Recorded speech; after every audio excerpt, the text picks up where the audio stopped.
Hello, students. I'm librarian Nora Rackley. Let's explore how we evaluate sources. This graphic tells you a lot about how to evaluate any type of source. But if you forget, remember your ABCs.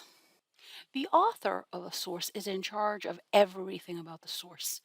The site where the source lives also has an agenda, mission, or purpose. You can find those out by Googling the site to find out more about them. Read the About Us page of the site and the mission. Google the author.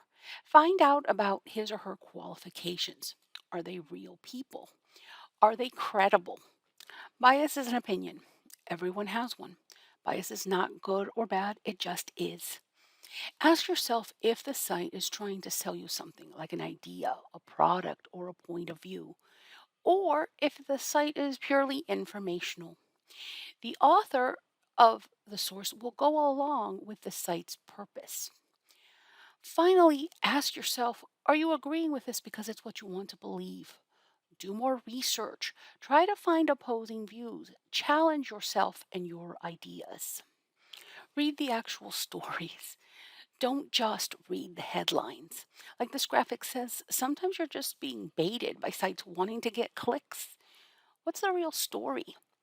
Read several different stories to verify facts. Don't just take the facts for granted. Click on supporting links or look up people who are referenced in the stories.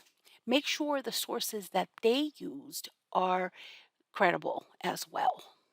Sometimes when reading a story, you realize that the news source is giving you only a snippet of information. This information is out of context. Always try to find the whole story. Sometimes the picture you are given is too off the wall to be real. Research the site or the author to find out whether this is a joke or satire. Sometimes when a story is too old, the information is no longer important or relevant to current events. Make sure to check the publication date and the date of information being used in the source. If the sources are too old, the information may not be accurate. For historical topics, the date of the source doesn't usually matter. For topics like science, business, technology, or medicine, the date is very important. Usually, 5 years is current enough for business, technology, and medical topics. For technology, 3 years is better. If you're not sure about a source, ask a librarian, your professor, or look for a fact checking site. Never use a source if you doubt its credibility.